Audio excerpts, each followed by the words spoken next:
लेकिन जौ और गंदुम आपस में मिक्स हो जाएं, अब इन दोनों को अलग अलग करना आसान काम बोले नहीं। यहां हमें फारिक की जरूरत नहीं है, फुरकान की जरूरत है।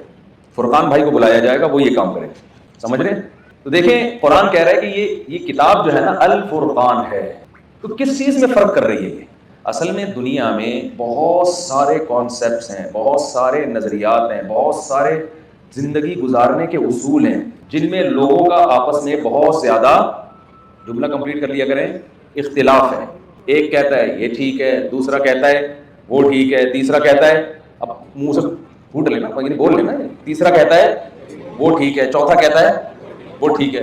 तो इतने सारे कॉन्सेप्ट है, इसमें बंदे की समझ में नहीं आता कि कौन ठीक है कौन गलत है। तो कुरान कॉन्सेप्ट क्लियर करके 2 और 2 4 की तरह दलाइल के अंबार लगा के बता देता है कि मैं जो कह रहा हूं वो ठीक है, बाकी सब क्या है, गलत है।